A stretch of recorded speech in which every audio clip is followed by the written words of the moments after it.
Wrestling नकली होती है, ये जाकर उन लोगों को बोलिए जो चल नहीं सकते, देख नहीं सकते या कोई ऐसी चोट खाकर बैठे हैं जिसने उनकी जिंदगी बदल दी, वो भी रिंग में हुई एक गलती के कारण। 1990 में चक ऑस्टिन नाम के एक रेसलर को WWE मैच में हिस्सा लेने का मौका मिला। ऑस्टिन सिर्फ 6 महीने से ट्रेनिंग ले रहे थे और ये उनकी जिंदगी बदल देने वाला मौका था। बदकिस्मती से इस जवान रेसलर का करियर छोटा हो गया। चक ऑस्टिन को एक टैग टीम मैच में जगह मिली जहाँ उनका सामना मार्टी जेनेटी और शॉन माइकल्स की टीम द रॉकर्स से होने वाला था। कम तैयारी और ऑस्टिन के कम अनुभव के कारण एक बड़ी गलती हो गई। मैच को खत्म करने के लिए जेनेटी ने ऑस्टिन को अपनी फिनिशर द रॉकर ड्रॉपर मारी। चक मैट पर सर के बल गिरे और उन्हें तुरंत ये समझ आ गया कि उनकी गर्दन टूट गई है और जल्द ही उन्हें ये भी यकीन हो गया कि अब उनकी जिंदगी पहले जैसी नहीं होने वाली। मेरे बाएं हाथ में ड्रिंक्स पकड़ने जितनी भी ताकत नहीं है।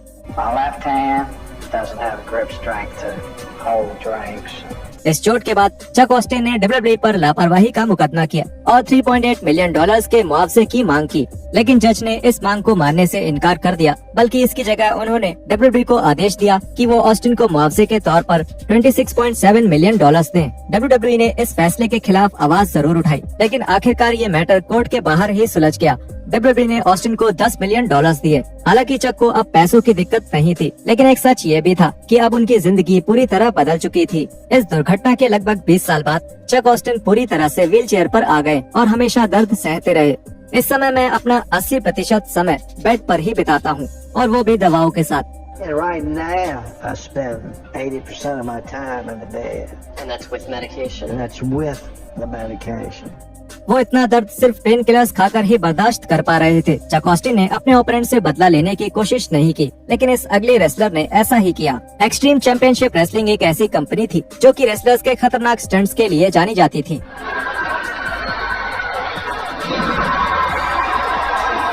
हालांकि इसमें बहुत से रेसलर्स को चोट लगी, पर ज्यादातर रेसलर्स की जिंदगी पर इसका कोई बड़ा असर नहीं पड़ा, लेकिन हर कोई इतना खुशकिस्मत नहीं था। साल 2000 में हुए लिविंग डेंजरसली पे पर व्यू के दौरान होने वाले मैचेस में से एक मैच था Vic Grimes versus New Jack. इस मैच के अंत में दोनों रेसलर्स पास में लोहे के बने एक टेम्परेरी मंच पर लड़ रहे थे। स्क्रिप्ट के मुताबिक दोनों को नीचे रखी 2 टेबल पर गिरकर उसे तोड़ते हुए नीचे गिरना था, लेकिन जब ऐसा करने का समय आया तो विक ग्राइम्स को डर लगने लगा, जो कि लगना भी चाहिए। इसलिए न्यू जैक ने ग्राइम्स को नीचे खींचा और इस वजह से विक जैक के सिर पर गिरे।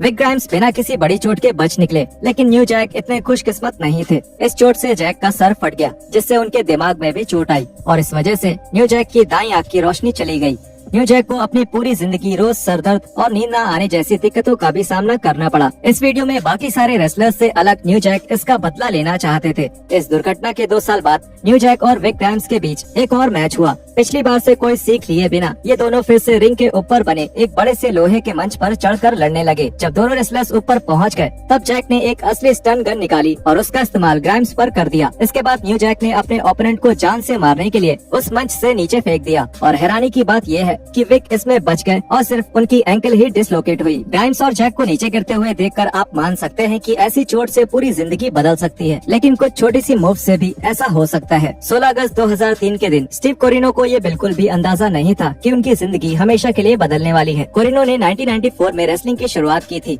और उन्हें ECW में उनकी परफॉर्मेंस के लिए जाना जाता है।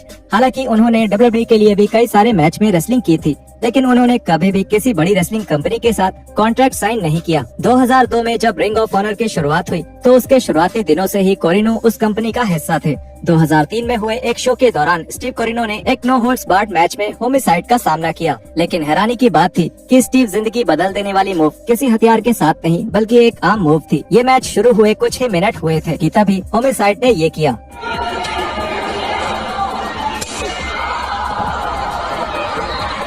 होमिसाइड ने स्टीव कोरिनो को इतनी जोर का थप्पड़ मारा कि कोरिनो के कान का पर्दा फट गया। कोरिनो ने मैच को जारी रखा और खत्म भी किया, लेकिन उस घटना के बाद उन्हें बाएं कान से सुनाई देना हमेशा के लिए बंद हो गया। दूसरे मौकों पर एक गलत मूव बिल्कुल अलग तरह से किसी की जिंदगी बदल सकती है, और ऐसा ही कुछ हुआ जैक रॉबर्ट्स के साथ। 1987 में एक गलती ने जैक की जिंदगी बदल दी। WWE सुपरस्टार्स के एक एपिसोड के दौरान रॉबर्ट स्नेक पिट नाम का एक शो होस्ट कर रहे थे, जहां वो हॉन्की टॉन्क मैन का इंटरव्यू ले रहे थे, और उस सेगमेंट के अंत में ये हुआ। ये देखने में एक आम सा रेसलिंग स्टंट लगता है, लेकिन हॉन्की टॉन्क मैन ने जो गिटार इस्तेमाल किया था वो इस स्टंट के लिए अच्छी तरह से तैयार नहीं किया गया था। इसके कारण रॉबर्ट्स की गर्दन और रीढ़ की हड्डी में गहरी चोट आई और उनकी किस्मत अच्छी थी कि वो अपाहिज नहीं हुए। रॉबर्ट्स की वाइफ को उनके शरीर के पीछे से 2 हफ्तों तक फाइबर ग्लास निकालने पड़े। जैक के वकीलों ने सलाह दी कि उन्हें WWE पर मुकदमा करना चाहिए, लेकिन रेसलिंग के लिए जैक के प्यार ने उन्हें WWE के खिलाफ मुकदमा करने से रोक दिया। बदकिस्मती से इस चोट के कारण जैक लगातार दर्द में थे और उन्हें सिर्फ पेन किलर से ही सहारा मिल रहा था। रॉबर्ट्स को इन दवाओं के साथ साथ अल्कोहल और दूसरी नशीली दवाओं की भी लत लग गई और आखिरकार इन आदतों ने जैक की रेसलिंग और उनकी निजी जिंदगी पर असर डालना शुरू कर दिया। अगर आप वो वीडियो देखेंगे तो आपको देखेगा कि वो लड़ाई नकली लगती है, क्योंकि मैं उनसे लगातार बोल रहा था कि जैक मुझे DDT मार दो बस और सब कुछ सही हो जाएगा, और वो कुछ नहीं करते हैं। साल 2000 में जैक की पत्नी ने उन्हें इस नशे की लत के कारण छोड़ दिया। जैक के लिए चीजें बद से बदतर होती जा रही थी, जिसके बाद उनके साथी रेसलर और दोस्त डायमंड डलास पेज आगे आए। साल 2012 में रॉबर्ट्स पेज के साथ रहने लगे और अपने नशे की लत से छुटकारा पाने में कामयाब रहे और उनकी जिंदगी पूरी तरह से बदल गई।